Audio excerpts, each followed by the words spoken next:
Assalamu alaikum viewers and my subscribers.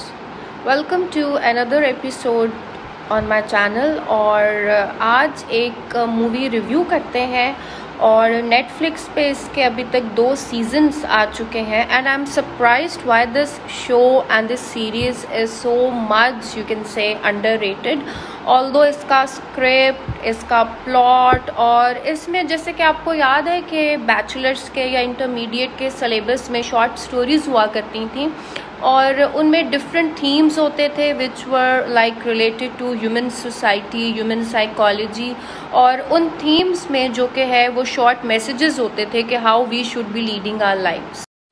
I think so मैंने एक अपनी प्रीवियस वीडियो में जिसका नाम था पॉजिटिव एंड नेगेटिव एनर्जीज पे जो मैंने एक की थी, वहाँ पे मैंने एक सीरीज़ का जिक्र किया था कि I am watching at that time I was watching this series और जैसे ही मैं ये वाला इसके 2 सीजन्स थे वो कंप्लीट कर लूँगी so I would be giving my review over this. और इसके जो कि है वो सीज़न 1 में 13 एपिसोड्स हैं और सीज़न 2 में 8 एपिसोड्स हैं और जिसका नाम है गर्ल फ्रॉम नोवेयर।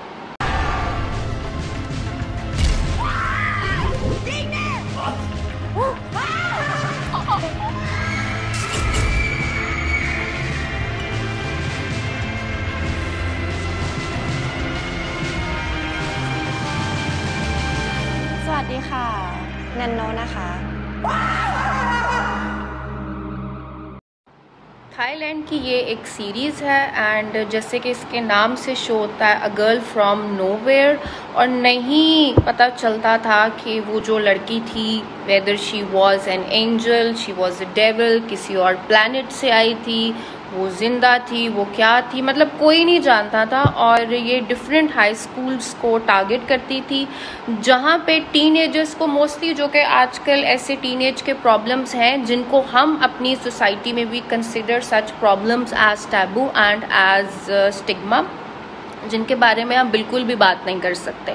लेकिन थाईलैंड में जो कि हाई स्कूल्स थे वहाँ पे ये लड़की जाती थी एज अ स्टूडेंट बन के और वहाँ पे डिफरेंट ह्यूमन साइकोलॉजी, उनकी सोसाइटी, हाई स्कूल के बच्चों को जो भी इश्यूज होते थे वो उनको जाके मतलब एक मैसेज अपनी ऑडियंस को कन्वे करती थी और उनके इश्यूज को रिजॉल्व भी कर देती थी बट इन अ वेरी उनके इश्यूज़ को रिजॉल्व करती थी but in a very specific way कि जो इंसान नाइंसाफ़ी कर रहा होता था उसके साथ मतलब उसको लाइफ का एक ऐसा सबक मिलता था कि सीरियसली ही और she won't be committing such acts again.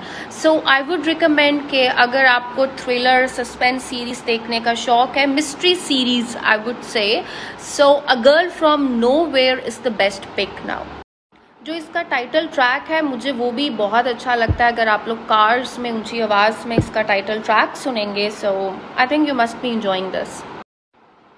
इसके हर एक आप कह सकते हैं हर एक एपिसोड के एंड पे कोई ना कोई मैसेज होता है। कुछ मैसेजेस मैं आपसे शेयर करूंगी और कुछ आप लोग मुझसे शेयर करेंगे जब ये सारी सीरीज़ और 2 सीजन्स जब आप लोग देखेंगे तब। पहला मैसेज जो मुझे बहुत अच्छा लगा वो इसके सीज़न 1 में था, दैट वाज कि जो वीक लोग हो सकते हैं अगर आप वीक लोगों को भी पावर या अथॉरिटी दे दो they can be evil as well. So the weak can also be evil provided they are given the power and they are given the authority over others. फिर एक और है दैट वो मेरी सबसे फेवरेट एपिसोड है और वो सीज़न 1 की फर्स्ट एपिसोड है जिसमें आप लोगों ने वाकई सुना होगा कि karma is basically the consequence of one's actions. बहुत फिलोसॉफिकल से इसके मैसेजेस हैं। एक मैसेज ये था कि इंसान अपोलोजाइज ही इसलिए करता है कि he can make more mistakes. I mean such a philosophy. हाँ, फिर कुछ एपिसोड्स में मैसेजेस बहुत सिंपल थे कि हमें अपनी लाइफ में छोटी चीज़ें, अपने पेरेंट्स की, अपने एल्डर्स की जो एक केयर होती है या जो फ्रेंड्स, जो रिलेटिव्स हमारे लिए जो केयर करते हैं ना, हमें एक्चुअली उस केयर को फॉर ग्रांटेड नहीं लेना चाहिए। पैसों को लेके मुझे एक मैसेज बहुत अच्छा और बहुत यूनिक लगा जो मैं आपको इंग्लिश में एज इट इज़ ही बताऊंगी क्योंकि सीज़न 1 की लास्ट 13th एपिसोड में ये सारी एपिसोड्स को उन्होंने 2-3 मिनट्स में वाइंड अप किया हुआ था। आई मीन लाइक आप रिकैप कर सकते हो और हर एक एपिसोड का जो एक मैसेज था वो पीछे वॉइस ओवर में चल रहा था। सो वर्शिपिंग मनी आप एक हद तक करो कि ह्यूमन बींग्स की लाइफ से जो कि है वो ज़्यादा वैल्यूएबल नहीं होना चाहिए. So worshipping money even makes it more valuable, even the lives of your parents या lives of your dear and near once.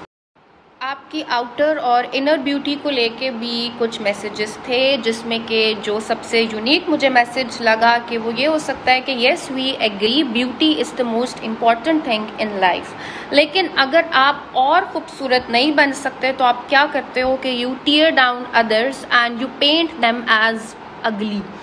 अगर आप और खूबसूरत नहीं बन सकते तो आप ट्राई करते हो कि और लोगों के जो एक इनर ब्यूटी है ना, इनर ब्यूटी को आप ख़राब करने की कोशिश करते हो बाय बैक बाइटिंग देम, उनसे जेलस होके और उनके बारे में ऐसे रूमर स्प्रेड करके, ये सब. And one of my most favourite message जो मैं आपसे एंड पे अभी जो मैं आपसे शेयर कर रही हूँ वो ये है कि nothing can be like, nothing is enough to keep a person if a person doesn't want to stay. Because जो कि इसमें एक एपिसोड में आई गेस 12 या 13th एपिसोड में, जिस एपिसोड का नाम है BFF, एंड वहाँ पे जो कि आई वुड से हीरोइन वहाँ पे जो हीरोइन है वो हीरो को अपने साथ रखने के लिए ऑल्दो दे लाइक शादी हो जाती है उनकी, तो वो कट्स लगाती है अपनी रिस्ट पे. सो दिस मेन कैरेक्टर जो कि आपको नहीं पता होता वो लड़की कहाँ आती है कहाँ को जाती है, she is not even mortar, और जिसका नाम होता है नैनो.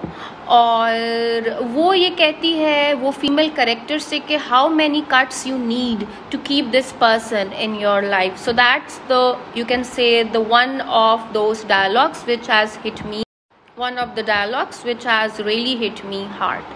और इसके सीज़न 2 में एक और ऐसा कैरेक्टर आ जाता है और जिसका नाम होता है फीमेल कैरेक्टर यूरी.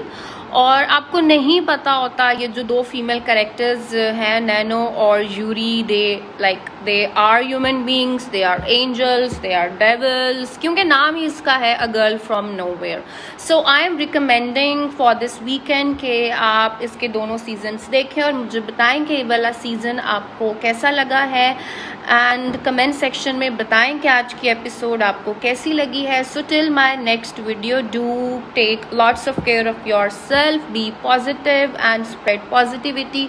सो टेक केयर. अल्लाह हाफिज़.